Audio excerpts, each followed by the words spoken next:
하나님의 경륜 위트니스 리 제3장 하나님의 영의 거처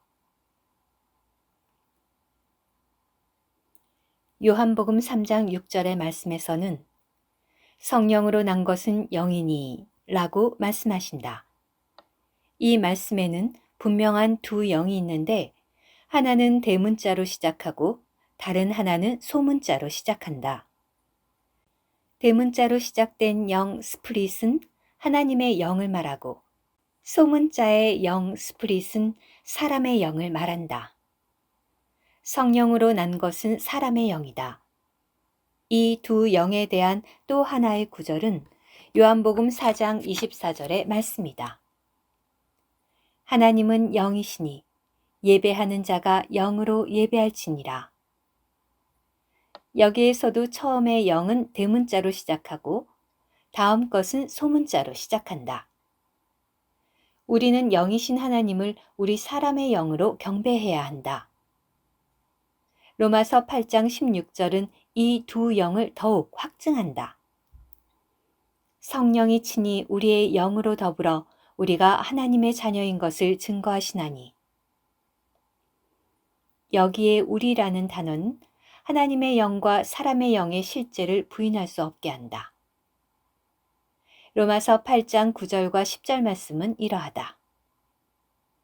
만일 너희 속에 하나님의 영이 거하시면 또 그리스도께서 너희 안에 계시면 몸은 죽은 것이나 영은 생명이니라. 10절의 영은 소문자로 되어 있다. 왜 우리는 이것을 말하는가? 그 이유는 그리스도인들이 사람의 영에 대해서 아는 바가 별로 없기 때문이다. 성령에 대해서는 관심이 많은데 성령이 거하시는 처소인 사람의 영에 대해서는 거의 등한시하고 있다. 가령 어떤 사람이 나를 방문하기 원한다고 하자. 그는 먼저 내가 어디에 살고 있는지를 알아야 한다. 만일 그가 내 집의 위치를 알 수 없다면 그는 방문을 취소해야 할 것이다. 우리는 성령에 대해서 많은 말을 하지만 그 성령이 어디에 거하시는지를 모르고 있다. 로마서 8장 9절은 분명히 성령을 말하지만 10절은 사람의 영에 대해서 말한다. 몸은 죽은 것이나 영은 생명이니라. 성령이 우리의 몸과 비교될 수 없다는 것은 말할 필요도 없다.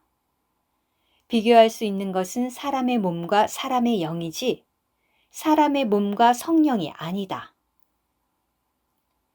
사도 바울은 내가 그의 아들의 복음 안에서 내 영으로 섬기는 하나님이 나의 증인이 되시거니와 로마서 1장 9절이라고 말했다. 우리는 흔히 하나님이 성령 안에서 섬김을 받는다고 생각한다. 그러나 이 말씀은 하나님이 우리 사람의 영 안에서 섬김을 받는다고 선포하고 있다. 갈라디아서 5장 16절에 성령을 조차 행하라 에서 성령이 대문자로 되어 있지만 헬라어 원문에서는 소문자로 되어 있다.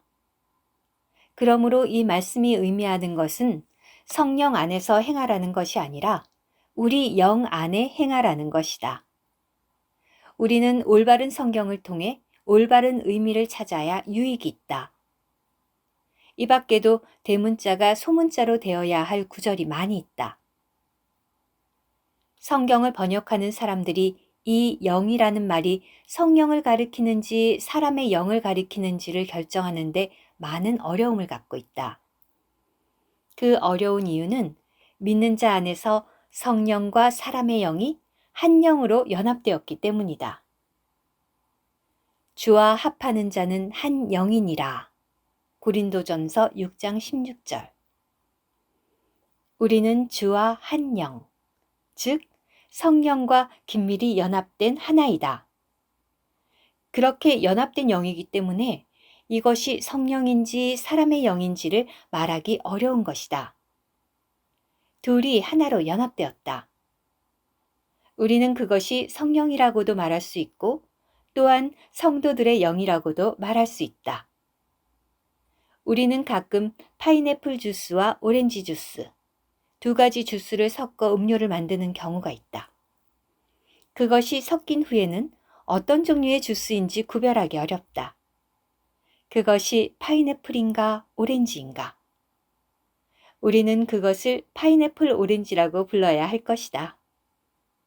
신약 성경에서 이 두 영, 즉 성령과 우리의 영이 연합한다는 사실을 깨닫는 것은 참으로 놀라운 것이다. 사람의 영의 위치. 제1장에서 우리가 본 것은 우리 안에 하나님 아버지가 계시고 그리스도가 계시고 성령이 계신다는 사실이다. 삼일 하나님의 세 인격이 모두 우리 안에 계신다. 그러나 이 삼일 하나님은 우리 안에 어디에 계시는가? 어느 부분인가? 변론의 여지 없이 그리스도는 오늘 우리의 영 안에 계신다는 것이 분명하다. 우리에게는 이 사실을 확증할 수 있는 성경의 근거가 있다. 우리는 많은 사람들이 말하는 것처럼 막연하게 오, 주님은 당신 안에도 계시고 내 안에도 계신다 라고 말해서는 안 된다. 디모데 후서의 마지막 구절은 그리스도께서 우리의 영 안에 계신다는 것을 뚜렷하게 말한다.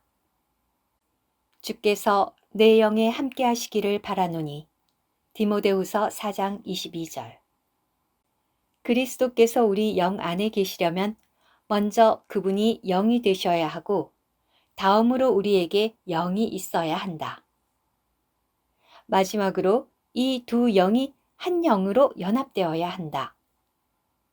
만일 주님이 영이 아니라면 어떻게 우리 영 안에 계실 수 있으며 어떻게 우리가 그분과 한 영 될 수 있겠는가? 사람의 영을 알아보려면 영과 혼을 분리할 필요가 있다. 하나님의 말씀은 살았고 운동력이 있어 좌우의 날선 어떤 것보다도 예리하여 혼과 영과 및 관절과 골수를 찔러 쪼개기까지 하며 또 마음의 생각과 뜻을 감찰하나니. 히브리서 4장 12절. 하나님의 말씀은 우리의 자신을 찌르며 영에서 혼을 분리하는 예리한 칼이다. 예를 들어 고린도전서 3장에서는 우리를 하나님의 성전이라고 한다. 구약 성경에 의하면 하나님의 전은 세 부분으로 나타난다. 첫째는 바깥마당이며 둘째는 성소요, 셋째는 지성소이다. 우리는 하나님이 그의 전에 계셨음을 안다. 그러나 어느 부분에 계셨는가? 그는 바깥마당에 계셨는가? 아니면 성소에 계셨는가? 아니다. 그분은 지성소에 계셨다. 하나님의 임재는 지성소에 있었다. 바깥 마당에는 십자가의 예표인 제단이 있었으며 제단 바로 뒤에는 성령의 역사를 예표하는 물두멍이 있었다. 성소에는 진설대와 촛대와 분향단이 있었다. 그러나 지성소에는 무엇이 있었는가? 그리스도를 상징하는 법궤가 있었다. 그러므로 그리스도는 지성소에 계셨고 하나님의 임재, 곧 하나님의 영광도 역시 지성소에 있었다. 성경 말씀은 우리가 또한 성전임을 지적한다. 우리는 몸과 혼과 영의 세 부분으로 이루어져 있다. 그러나 삼일 하나님은 우리의 어느 부분에 거하시는가? 디모데 후서 4장 22절은 주께서 우리 영 안에 계신다고 분명히 말한다. 우리의 영이 바로 지성소이다. 구약의 성전의 예표는 아주 분명한 그림을 나타낸다. 그리스도와 하나님의 임재는 지성소에 있다. 하나님의 성전의 이 예표는 오늘 우리 안에서 이루어진다. 우리는 세 부분으로 되어 있다. 우리의 몸은 바깥 마당과 일치하고 우리의 혼은 성소와 일치하며 사람의 영은 지성소와 일치하는데 지성소가 바로 그리스도와 하나님의 임재가 거하는 곳이다. 이것은 다음의 그림으로 설명된다. 그러므로 형제들아, 우리가 예수의 피를 힘입어 지성소에 들어갈 담력을 얻었나니. 히브리서 10장 19절. 이 땅에서 지금 우리가 들어갈 지성소란 무엇인가? 위의 그림을 보라. 우리 사람의 영은 하나님의 거처, 즉 하나님과 그리스도가 거하시는 방인 지성소이다. 하나님과 그리스도를 발견코자 한다면 우리는 하늘로 갈 필요가 없다. 왜냐하면 그리스도 안에 계신 하나님은 우리 영 안에 계시기 때문이다. 사람의 영과 혼의 분리. 이러므로 우리는 영과 혼을 분리시켜야 한다. 만일 우리가 혼을 영으로부터 분리할 수 없다면 간단히 주님을 접촉할 수 없다. 그림을 보라. 대제사장이 지성소를 찾을 수 없다면 하나님을 접촉하고자 하는 그의 노력은 실패로 끝나고 말았을 것이다. 먼저 그는 바깥 마당에 들어가지 않으면 안 되었고, 그 다음에는 성소로, 마지막에는 지성소로 들어가게 되었다. 그곳에서 그는 하나님을 만나 하나님의 임재의 영광을 볼 것이다.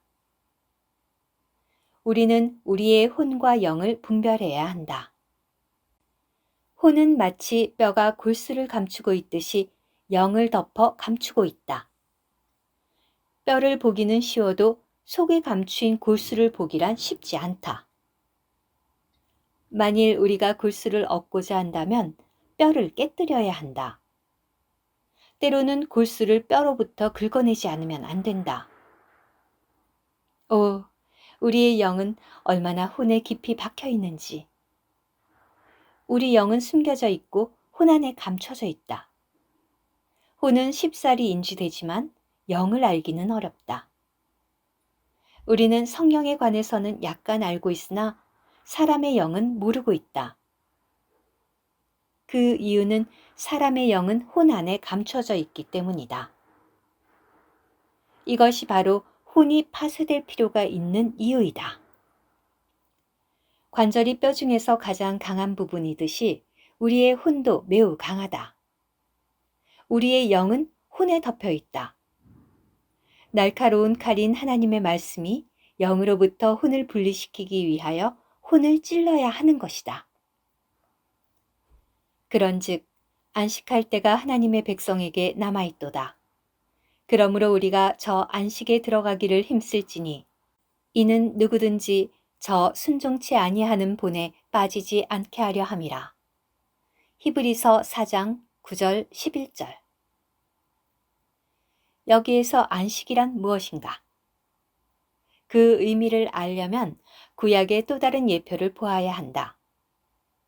이스라엘 백성은 애굽 땅에서 구출된 후 가나안 땅에 계속 나아갈 목적으로 광야로 이끌려갔다. 가나안 땅은 만유를 포함한 그리스도의 예표인 이스라엘 백성의 안식처였다. 그리스도는 좋은 가나안 땅이요 우리의 안식이다. 안식에 들어가려면 그리스도 안에 들어가야 한다. 그러나 그리스도는 오늘 어디에 계시는가? 그리스도는 우리의 영 안에 계신다. 애굽으로부터 구출된 이스라엘 백성들은 가나안 땅에 들어가는 대신 여러 해 동안을 광야에서 방황했다. 이것은 무엇을 상징하는가? 그것은 많은 그리스도인들이 구원받은 후 다만 혼에서 방황하고 있다는 것을 의미한다. 히브리서가 쓰여진 이유는 많은 히브리 그리스도인들이 구원을 받았지만 그들의 혼에서 헤매고 있었기 때문이다. 그들은 광야로부터 좋은 땅, 즉 그들의 영 안에 거하시는 그리스도 안으로 계속 나아가려고 하지 않았던 것이다. 우리는 혼 안에서 방황하지 말고 계속 영 안으로 들어가야 한다. 그리스도는 영 안에서 우리의 안식이 되신다. 다음 그림으로 더 설명해 보기로 하자. 옛날 모든 이스라엘 백성은 바깥마당만 출입했다. 성소에는 제사장들만이 들어갈 수 있었다. 더욱이 지성소는 대제사장만 1년에 단 한 번 들어갈 수 있었다. 애굽 땅에서 구출되어 광야로 인도된 모든 이스라엘 사람들 가운데서 극소수만이 가나안 복지에 들어갔던 것이다. 우리는 자신이 구원받은 지 수년이 지났을지라도 지금 그리스도인의 생활을 몸에서 하고 있는지 혼에서 하고 있는지 아니면 영 안에서 하고 있는지를 자문해 봐야 한다. 우리는 지금 애굽에 있는가, 광야에 있는가, 아니면 가나안 복지에 있는가? 여러분이 어디에 있는가를 분명하게 하기 위해 주님에게 물어보고 스스로 찾아보라. 솔직히 말해서 많은 그리스도인들이 혼 안에서, 즉 광야에서 방황하고 있다. 아침에는 웃는 얼굴을 하고 있지만 오후에는 우울한 얼굴로 슬퍼하고 있다. 어제는 하늘에 올라가 앉아 있는 것 같으나 오늘은 땅 아래 내려와 있다. 그들은 날마다 개미 쳇바퀴 돌듯 안식이 없이 혼에서, 즉 광야에서 맴돌고 있다. 그들은 20년 동안 주님을 따라왔을지 모르지만 개선도 진전도 없이 38년 동안 방황했던 이스라엘 백성들처럼 여전히 제자리를 맴돌고 있는 것이다. 왜 그런가? 그들이 혼 안에 있기 때문이다. 혼 안에 있을 때 우리는 광야에 있는 것이다. 이것이 바로 히브리서 기자가 영에서 혼을 분리할 필요를 강조한 이유이다. 혼에서 좋은 땅, 즉 사람의 영인 지성소로 계속 나아가는 방법을 알도록 하나님의 말씀은 우리를 찔러 쪼개지 않으면 안 된다. 혼적인 그리스도인은 혼의 광야에서 방황하는 자인데 그곳에는 안식이 없다. 대제사장은 지성소에 들어가기 위해 휘장을 통과하지 않으면 안 되었는데 육체를 상징하는 그 휘장은 찢어져 나뉘어져야 한다. 또한 이스라엘 백성들은 가나안 땅에 들어가기 위해 요단강을 건너지 않으면 안 되었다. 그들은 요단강 물 밑에 이스라엘의 12지파를 상징하는 12개의 돌을 파묻었으며 부활한 이스라엘 백성을 상징하는 12개의 돌을 가지고 가나안 땅에 들어갔다. 이스라엘의 옛 세대를 요단강의 죽음의 물속에 장사 지냈던 것이다. 이 모든 것은 옛사람, 혼적 생명, 즉 옛 본성은 휘장처럼 찢어지고 옛사람처럼 장사 지내야 함을 상징하고 있다. 그럴 때 우리는 비로소 우리의 안식인 그리스도를 누리기 위하여 지성소로, 가나안 땅으로 들어갈 수 있는 것이다. 사람의 영으로부터 빗나감. 이 그림은 우리로 하여금 하나님의 경륜은 우리 사람의 영 안에 있는 삼일 하나님이심을 깨닫게 해줄 것이다. 한 성령 안에 있는 이 삼일 하나님은 우리의 영을 그 거처로 삼으셨다. 그러므로 우리는 영을 혼으로부터 분별하기를 배우지 않으면 안 된다. 문제는 우리 그리스도인들이 여러 가지 타고난 생각들로 꽉 차 있다는 것이다. 우리는 구원을 받은 후 선해져야 한다든지 착한 일을 해야 한다고 생각한다. 그러나 하나님은 그의 경륜에서 그분이 우리의 생명과 우리의 모든 것이 되도록 우리 속에 역사하기를 원하신다. 우리는 다른 모든 것을 잊어버리고 우리 영 안에 거하시는 그리스도만을 주목해야 한다. 우리는 안에 사시는 그리스도의 표대로부터 떨어져서는 안 된다. 착한 것과 선한 일을 하려는 것을 모두 잊으라. 모든 것을 떨쳐버리고 지성소로 들어가라. 많은 그리스도인들이 바깥마당에서 분주하게 일을 하고 있다.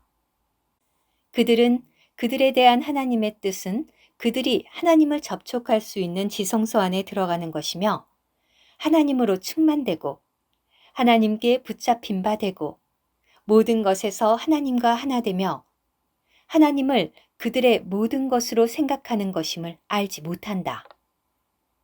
여러분의 영을 분별하고 이 안에 거하시는 분과 교통하라. 그분으로 하여금 당신을 점령토록 하라. 또 하나의 종교적인 혼란은 구원받은 후 우리가 약하다고 느끼며 힘과 능력이 필요하다고 느껴 강하고 능력 있도록 성령을 부어달라고 기도하는 것이다.